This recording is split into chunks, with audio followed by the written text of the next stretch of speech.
Ebibiina by'obwannakyewa ebyekebyeke by'eddimu ery'okulwanyisa obulabbayi n'obukenuzi mu Uganda bitadde akazito ku Pulezidenti Yoweri Kaguta Museveni Tibuhabulwa ti ku mulundi guno akakase bannayuganda nti ddala amaliridde okufutiza abo abalyake ababba ensimbi ey'omuwi w'omusolo wano mu Uganda so si bannansi kubakyamuukiriza nga bukyamuukiriza.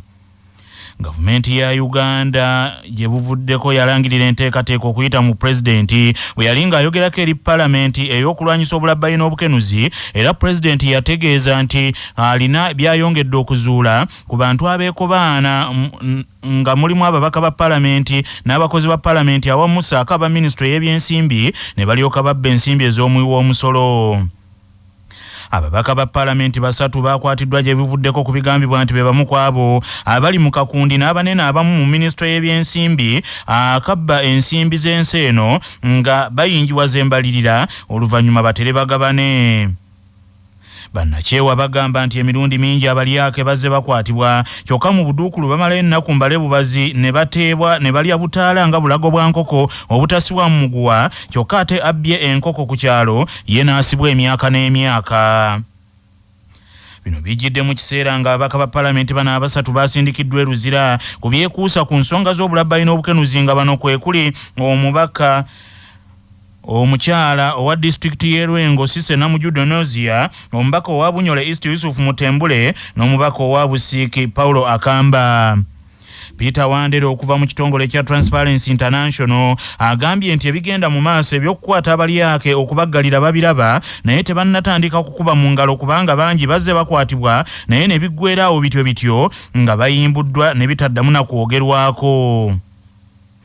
Peter Wandera agambye nti Pulezidenti Yoweri Kaguta Museveni Tibuhabulwa ku mulundi guno alage ensi nti amaliridde ddala abali b'enguzi bano okubalwanyisa nti era mu makomera si baakumalayo bumazi nnaku bateebwe wabula bavunaanibwe mu mateeka. Nente tetunatandika kuba mu ngalo kubanga previous tulabye efforts commission baziteekawo abantu ne babakwata ne bibagenda ku rimandi ate ne bavaayo katuyinze kulaba kiggukawa wanaabeerawo ekyamanyi kikoleddwa oba it's show business era olaba ebyamabaati babakwata ne batwala mu kooti ne batwala mu rimandi eventually ne bavaayo katulaga kula nti process egenda mu maaso egguke in its logical omuzungu kyagamba logical conclusion yakubanga right now kiyinza okubeera premature okutandika okuba mu ngalo nga tetumanyi what will come out tomorrow. Wabeerewo transparent investigation egenda mu maaso. Ate ye Julius Mukundo okuva mu kitongole ekya Civil Society Budget Advocacy Group agambye nti kyetaagisa mu kiseera kino n'ababaka ba palamenti abalala abali ku nsonga zino bakwatibwa awatali kuyisa biseera baleme kukoma ku bano bokka be baakutte. Wabula Julius Mukundo agambye nti okutya kwe balina nti bino nabyo byandikomaawo bwe bityo nga bwe gwali ku nsonga z'amabaati. Runo enjeya tutandise naye lwolunene waggulu gye lugenda tufunyeko MPs basatu naye kitumanyeko obulungi nti mu parliament diiro zezibadde nga zikolebwa naye twagayo ebinene nabyo bijje diiro nabyo tubitunulemu okwo kwe kutya kwaffe nti ebintu bino oluusi ebeera nga diversion nti ufa okwatayo omu babiri ne tubeera ku ekyo ebirala eby'amaanyi ne tubita. Jukira nti ekyamabaate tukimanyi nti ba minisita bangi abaafuna ku mabaati naye babiri bokka kati bye tumanyi basatu babali mu kooti. Ye Livingstone Sewanyana omulwanirizi w'eddembe ly'obuntu Kayingo agambye nti baagala balabe ne kuba minisita n'abanene abalala mu gavumenti nga nabo bali mu makomera ku nsonga zino ez'obulabbayi n'obukenuzi so si kukwatayokko abatonotono abanafunafu ate abanene abeenyigidde mu kulya enguzi ennene ennyo bo ne babaleka.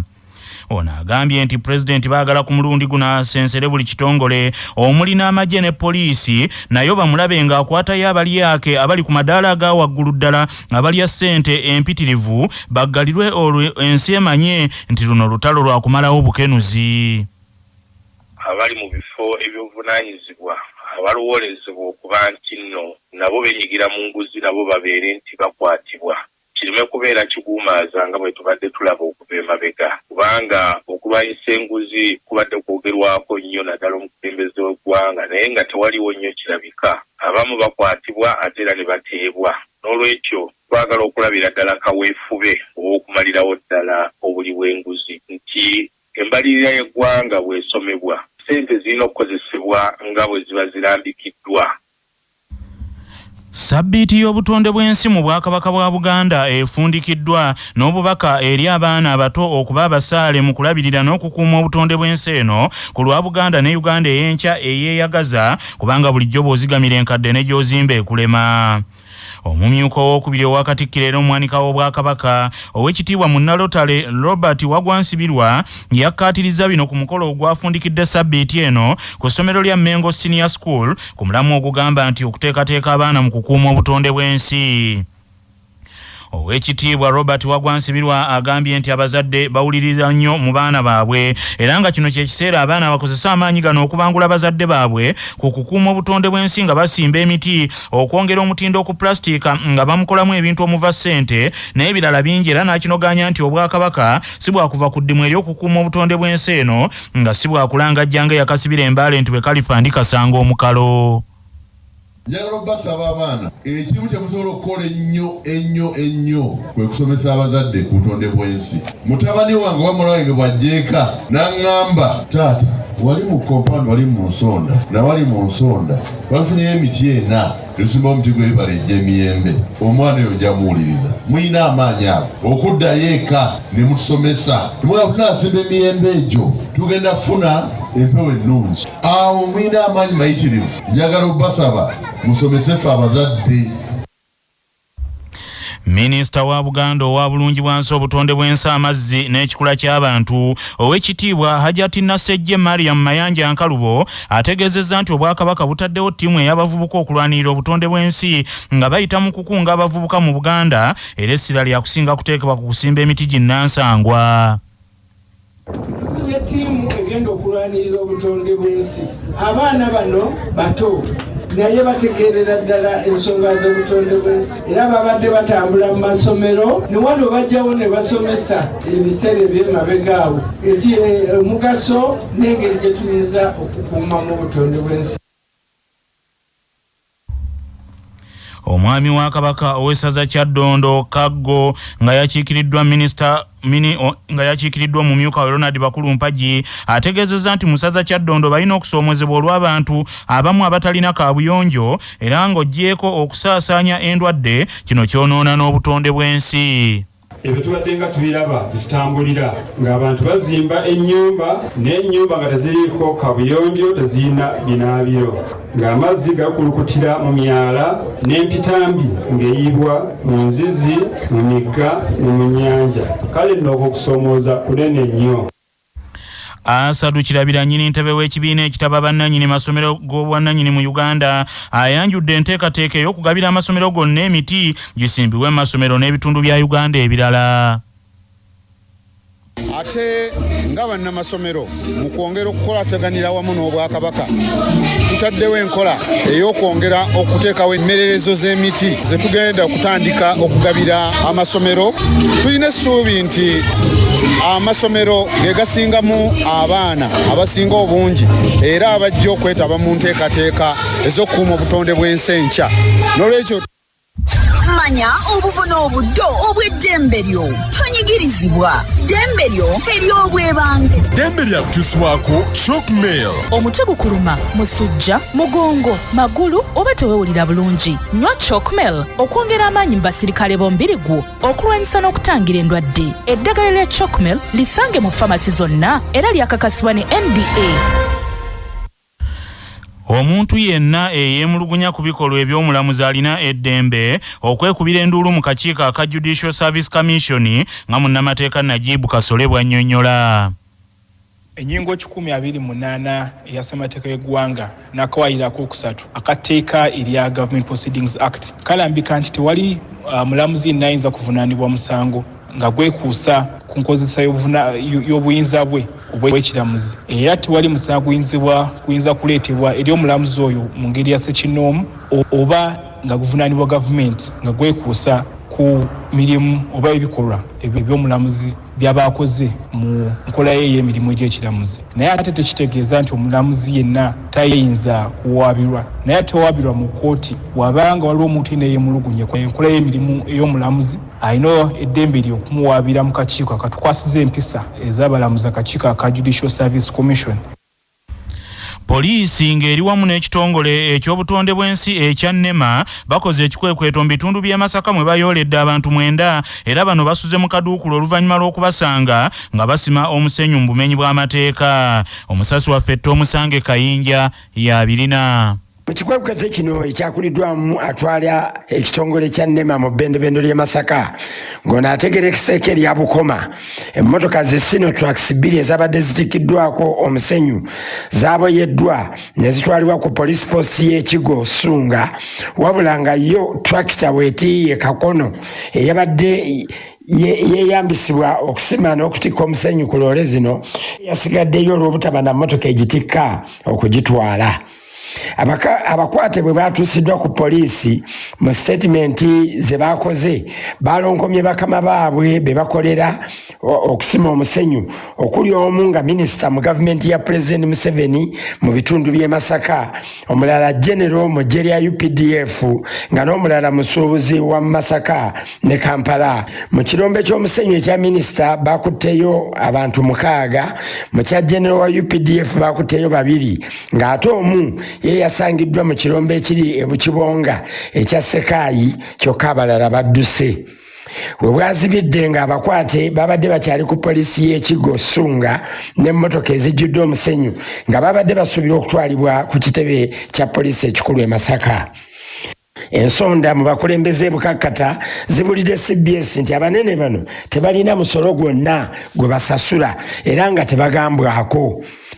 Bagambye nti ebinnya bino bifuuse bya bulabe nnyo eri abalunzi mu kitundu kino n'abaana ab'amasomero olw'ente zaabwe n'abalaalo wamu n'abaana okugwamu. CBS etuukiridde eyakuliddemu ekikwekweto kino kyokka agaanye okubaako kyayogera n'agamba kimu nti akyakola alipoota ku nsonga eno. Ng'ate ye Sekaayi ategeeza CBS nti alina ettaka lye e Bukibonga kyokka ekikwekweto wekyabereddewo yabadde ali mu Kampala. Nabadde Kampala nanyerera enkola kikwekweto kya NEMA sinakitegeerako. Saalongo Tomusange Kayinja ku lwa CBS wano mu kibuga kya Ssaabasajja Masaka City. Omwoleso gw'ebyobulimi n'obwegassi ogukulembeddemu olunaku lw'abeegassi olw'Obwakabaka bwa Buganda gutandise enkya ya leero e Luweero mu ssaza Bulemeezi anti bulijjo z'olaga omulungi tezirwa kutuuka. Ssaabasajja Kabaka empologoma ya Buganda Sseggwanga Kimera Frederick Ronald Mwenda Mutebi II yasiima okukuza olunaku luno n'ekigendererwa eky'okwongera amaanyi mu bulimi obwegassi n'obusuubuzi mu Buganda era olunaku luno lwasooka kukwatirwa mu ssaza Busujju ne luddamu okukwatirwa e Kyaggwe kaakano lutwaliddwa Bulemeezi. Mu kukuza olunaku luno batandise n'ebikujjuko eby'omwoleso ogugenda okukomekkerezebwa nga 16 ku mulamu ogugamba nti ebyobulimi n'obwegassi okukyusa obulamu bw'abantu. Minisita w'ebyobulimi obwegassi obusuubuzi n'obuvuyo ow'ekitiibwa James Kakomo akunze abantu okuva mu Uganda yonna bagende mu bungi beefunira ebintu ebikozesebwa mu bulimi ebiri ku mutindo ddala ate ku bbeeyi eya wansi n'okwefunira ku mawulire agakwata ku bwegassi. Mujje bangi mulabe ebintu ebikolebwa mu Buganda ebyobulimi ebyobusuubuzi n'ebyobwegassi ate musobole okwegulira ku bintu ku sente ensaamusaamu ate mumanye ne bannammwe bye bakola mu ddeyo nammwe mu bikoppe musobole okubanga mumanya ebitambula mu ggwanga ensi yaffe Uganda. Nnyini ntebe wa disitulikiti y'e Luweero Erasto Kibirango atenderezza Obwakabaka olw'okuteekawo omwoleso guno n'agamba nti gwakuyamba nnyo abalimi n'abalunzi mu Buganda okufuna akatale k'ebintu bye bakola. Bakondimeni bangi kati luno tusuubira abo kutuuka abagenda okutuguza ebintu ebikozesebwa mu kulima kati so kituyamba nnyo bannaluweero ne bannabulemeezi okulaba nati n'okumanya bye tulina. Bannaluweero kati tumanyiddwa mu bye tulima mmwanyi ng'oziggyeko kubanga nazo za lulango nnyo ate tulina emiyembe tulina ennaanaasi. Abakulembeze b'ekyalo Kasule zone mu muluka gw'Ekwatyo mu ggombolola ya Makindye mu Kampala bali mu kattu waliwo ab'Oluganda babalumirizza okwegeza mu kwekomya ekibanja eky'omugenzi Catherine Nalunge yafanga alaamye nti ekibanja ekyo akirese mu mikono egya Ekereziya n'Obwakabaka bwa Buganda ate nga bulijjo omuggo teguba gwa Nalonda guba gwa Natema. Omugenzi Catherine Nalunga eyali omutuuze ku kyalo ekyo ng'era yali munna CBS Fans Club yafa mu 2018 wabula kitegeezeddwa nti ekibanja n'obuvunaanyizibwa bwonna yabirekera Sister Irene Rose Namatovu era n'abiteeka mu buwandiike lwa nsonga nti yafa tazadde era nga si mufumbo. Wabula kaakano abamu ku booluganda lw'omugenzi balumiriza akakiiko k'ekyalo ekyo tikeekobanye n'omusika nga baagala okwezza ekibanja ekyo ate nga bulijjo ebiriko akuluma teweegaananga akuloopye wa munju. Nsa mukyala Harriet Namirembe omugenzi nali mumanyi nga muzzukulu wange nabeera naye okuva 75 bwe nabeera naye twasabanga naye mu kisenyi naye ng'ayogera kuba yagamba ekibanja kye yakigula 69 ng'ayogera nti ekibanja kyange kino nakigula mu maanyi gange bwe yabeeranga awo ng'agamba ekyange ekibanja kigenda kuba kyaba naddiini kati bwe yafuna sesitono ng'ayingidde mu ddiini n'agamba yalitwala ebyange era tiyabikola nti yayogera bwogezi waliwo obuwandiike yawandiika n'atuyita nze nali mu katale ng'ankola agamba muleete jjajja Namirembe gwempangadde naye n'agamba obuvunaanyizibwa bwonna mbulekedde sisita kyali baasazeewo nze kennyini Nalunga yayogera ti ebintu yagiwa bakereziya era abantu bagamba erosi z'ennaku zino nganziro ate erosi yefuuse famire ya Nalunga kati yeyagala okutwala ewa Nalunga nga bagenda bagamba abantu sister mubbi biki ng'abantu babagamba naye ng'ate abantu bamanyi ekituufu abantu bakimanyi. Abooluganda balumiriza nti omugenzi Catherine Nalunga yaleka alaamye bw'atyo era ne bagamba nti yalaama nti era tebamwabizanga olumbe yadde ab'ekiko okutuuza omusika. Amanya gange nze Kate Najita omugenzi yali senga wange mwannyina wa taata wange yagamba nga nze okuva mu buto nga tukyali bato nga ye agamba nti ekibanja kye n'ebintu bye bya kereziya bwe biribanga kereziya te biganye babizengayo emmengo ewa kabaka nze ekyo kye nakula mmanyi era kye mmadde mmanyi tetutuulangako ng'aba ekika nti oba tuteese eki oba si n'ekirala senga yafa tewabeerangawo lumbe. Wabula Meya wa Makindye Division Ali Kasirye Nganda mu Lyanyama agambye nti ensonga eno zino yazimanyako kwe kutangaza nti ensonga z'abagenzi zikolebwako yafeesi ya Administrator General bw'atyo n'asaba abakakiiko k'ekyalo ekyakasule zooni babeere benkanya mu nsonga eno. Sister yajja namusinkagana ne bamugamba nti naye ayinza okuyamba mu mateeka ate ne mu nsonga za ttaka ayinza ziyingiramu wali administrator abatwala ekitundu ekyo. Obulambwe bugagga wano ku CBS FM. Dokita Katoddungu annyonnyola ebintu omuntu by'asobola okukola okwewala omugejjo. Obulamu obw'okumala okulya n'oweebaka, obulamu obw'okumala okulya n'ovuga emmotoka gwe nga tokolako totambuzaako bigere. Tunayo olunaku buli lunaku okoleyo exercise zibeere nga mpime zeetagisa nakulaba musawo n'azikulagirira kubanga abantu abamu balina ebirwadde eby'enjawulo nga buli wonakola exercise ogenda kuzirika ogenda kukoowa ne bikutama laba omusawo akuskedulingire exercise zo z'ogenda okukola. Olwaleero ennaku z'omwezi ziri 13 omwezi ogw'omukaaga ogwa Ssebaaseka omwaka ogw'2024 bwe lwali bwe luti mu 1998 gy'emyaka 26 egyakayita eyali mmeeya wa Kampala mu biro ebyo Alhaji Nasser Ntege Ssebaggala yagombebwamu obwala mu kibuga New York ekya America ku misango gy'okubaamu amakoona mu nsonga z'ebyensimbi. Seya Haji Nasser Ntege Ssebaggala emisango egyamukwasa gyamusinga bwe bamusimba mu kkooti n'asibwa emyezi 15 ku misango gino era oluvannyuma nga gimaze okumusinga nga basazeewo okumusiba Uganda waliyo okulonda okujjuza ekifo kye era yali campaign manager wa Ssebaggala mu kulonda okwali kuyise owekitiibwa Dr. John Sebaana Kizito bannakibuga ne bamulonda nga mmeeya wa Kampala omujja. Nasser Ntege Ssebaggala nga amaze obusibe Uganda yakomawo nga muzira n'ayanirizibwa enkuyanja y'abantu era ekyabazungu okumusiba kyamwongera ttutumu n'alangirira nti yali wakuvuganya ku bwa pulezidenti bw'alemesebwa olw'ebiwandiiko olwo n'aduumira abawagizi be nti bonna bawagire Kano Dr. Kiiza Besigye ebintu ne bikyukirawo amangu ago olwa Ssebaggala okubaako ennyo amasannyalaze mu biro ebyo. Amawulire okuva ebweru w'eggwanga. President wa Kenya Dr. Kipchirchir Samoei William Arap Ruto ebigere abinaanise ebiraato ayolekedde Bendobende erya Mount Kenya mu kirabiddwa ng'okugezaako okukkakkanya abaayo ebiro bino abamulabanga alina ekkokobereze ku baana baabwe ababiri enzaalwa z'omu kitundu nti nga bayisa mu ngeri y'omunaku yamala ebibambo obwana bw'emmese bwe bukuza obwembwa. eyali President Uhuru Kenyatta enzaalwa ye Mount Kenya alumiriza nti byalina okufuna nga ensako n'akasiimo ng'eyaliko omukulembeze wa Kenya gavumenti ya Ruto tebimuwa bulungi so nga ne mu kulonda okuyise abaana abawagizi ba President Ruto nti bamuvoola nnyo n'okuyisa eggaali mu nnyina maama w'ensi eyo Kenya omukadde Njina Kenyatta. Kyokka n'omumyuka wa President wa Kenya Nagaga Geoffrey Rigati Gachagua naye azaalwa eno kyokka ng'ebiro bino ng'enjogera y'abato bweri takyazigatta ne mukama we President Ruto nga waliwo n'abaagala asuulewo ekifo ky'omumyuka wa President nga bagamba nti bulijjo ebirungi birekwa nsingisira yaleka omuwemba. Ensonda zigamba nti Ruto Mount Kenya agenzeeyo kugezaako kuddaabiriza ogwafa nga akubendeka mwoyo asobole okuzza emitima gy'abataka n'abatakansa abaayo abalabika nga abongedde kaakano okumukyawa ekiyinza okwongera okuyebya gavumenti ye eya Kenya Kwanza. Agavuda mu kunoonyereza wano ku Kyabasa Famma. Mu mawulire ag'ebyobulamu bannassaayansi bakinogaanyiza nti okwebaka ekirongo obudde bugenze nnyo kya bulabe ddala eri obwongo bw'omwana w'omuntu nga okusussa okwebaka ettumbi kyandirwaza obwongo omuntu n'atandika okuvaako ng'enjogera bweri oluusi n'awungira ddala. Abayivu be bayambazanga ebigumba by'ente mu bulago nga boogedde ennimi zaabwe ennansi nga bba abasomesa baziyita vanacula. Okunoonyereza kw'omulundi guno bakukoledde ku Imperial College London e Bungereza ne balondoola abantu 7,388.